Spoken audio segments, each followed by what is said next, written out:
Minecraft 1.8 has been released and it comes with a bunch of new awesome blocks. Let's just go over what they are. Raging cow.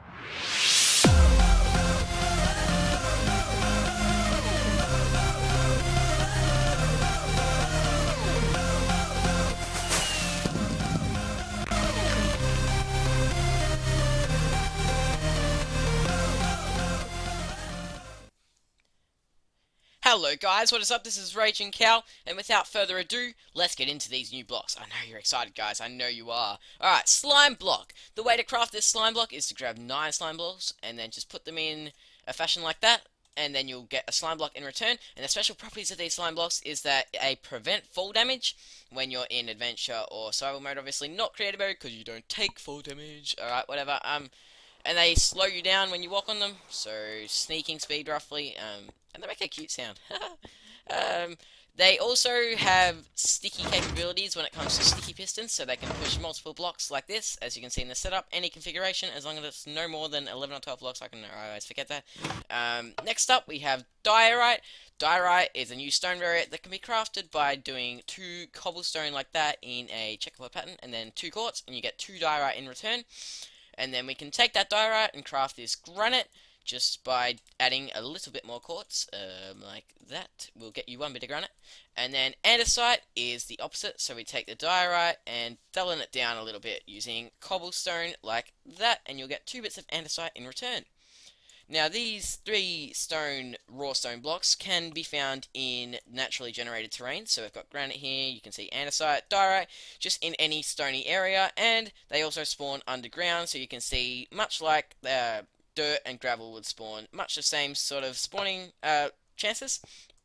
And each of these 3 things can be turned into polished variants. So what we do to get the polished variant is to take the rough variants, 4 of them, and then do what you would do with stone bricks, and then you get your polished variant in return, and they look pretty spiffy. 14W05A brought the barrier block, which is an invisible block that has many properties that it shares with bedrock. It's impossible to break in survival mode, and it has a high blast resistance, 18,000 or something like that, so it's not going to blow up. And you can only get this in creative mode, or I guess if you have op, I should say. No crafting. You can use it. I can get it by using this command: give a P barrier. Give you a barrier like that, and when we hold that barrier in our hand, we can see barriers around us. That's only if you're in creative mode though, so not if you're in survival mode. In 14W07A, the iron trapdoor was introduced, which is much like the wooden trapdoor, but like the iron door too. Can't open it with my hands, but using redstone I can open it, so just adds a little bit more functionality for redstone constructions, I guess, and a cool feature. 14W25A brought us coarse dirt, which is not actually a new block, it's just the old grassless dirt from 1.7, just been retextured and is now craftable in survival using the following recipe. 2 bits of dirt like that and 2 bits of gravel will get you 4 bits of coarse dirt, and the grass won't grow on that stuff. It also does generate in terrain, so in mesa areas and savanna areas it will generate in patches as grassless dirt would in 1.7.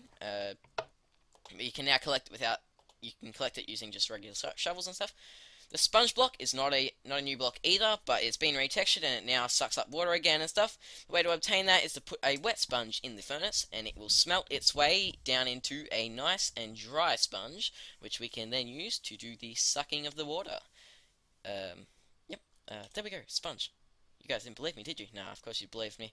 And then the wet sponge, which I showed you just a second ago, is the wet variant of the sponge that you get when the sponge is used. It turns wet, and the way to get the wet sponge is it can be found in small rooms in ocean monuments, or it can alternatively be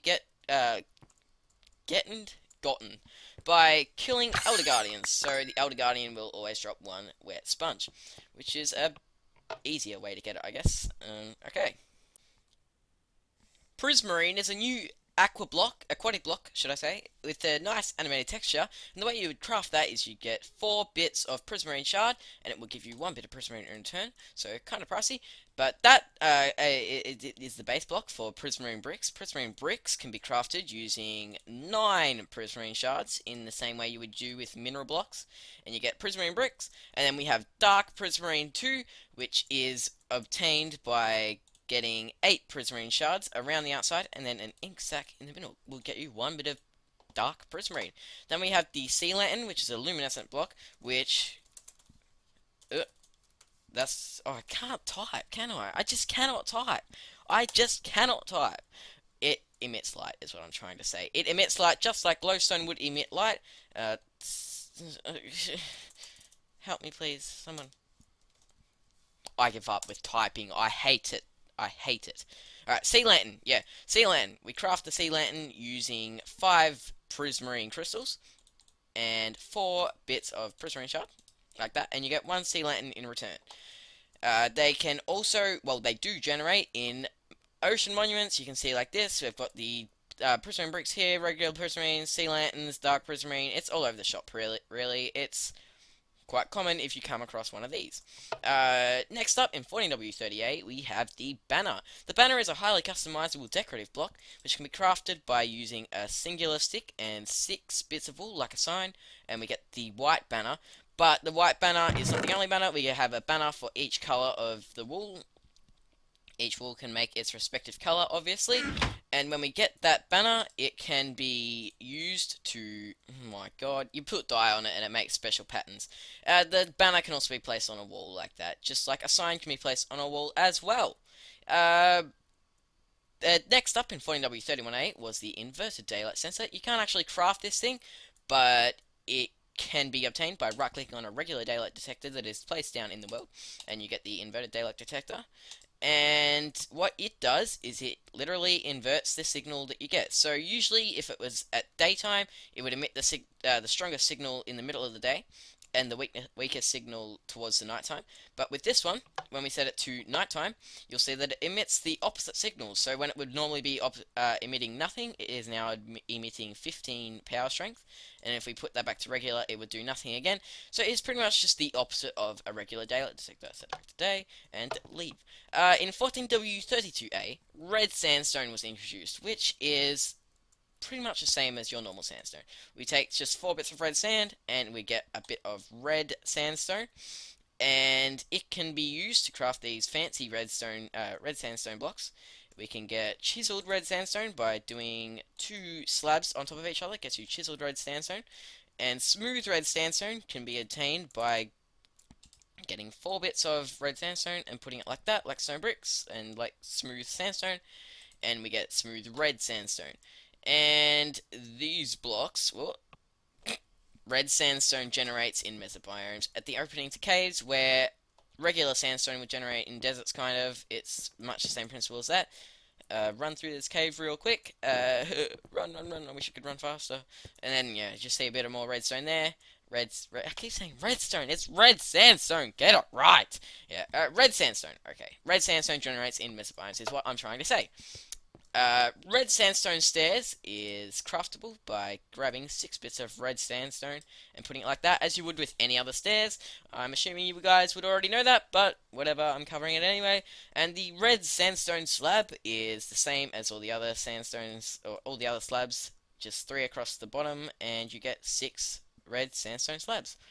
Now, another variant of red sandstone is a seamless red sandstone slab, which is not obtainable in survival mode, and is not actually obtainable in the inventory at all. So you can't craft it, obviously, but the way to get it is to use this command, /set block double stone slab to 8, and then you'll see that we get the nice seamless red sandstone slab.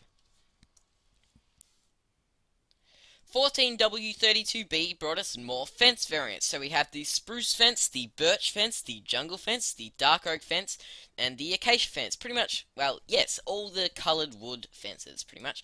And the way you craft them is you get planks on either side like that, and 2 sticks in the middle will get you 3 fence of the respective plank colour. And to go with these fences, we have the spruce fence gate, birch, jungle, dark oak, acacia, whatever, you get it. And then to craft that, it's the same as a regular fence gate recipe, just it abides by the colour of the plank that was used in the crafting recipe. 14W32D brought us new door variants, so they function just as regular doors. We have the spruce door, the birch door, the jungle door, the acacia door, and the dark oak door, some of which are transparent, as you can see.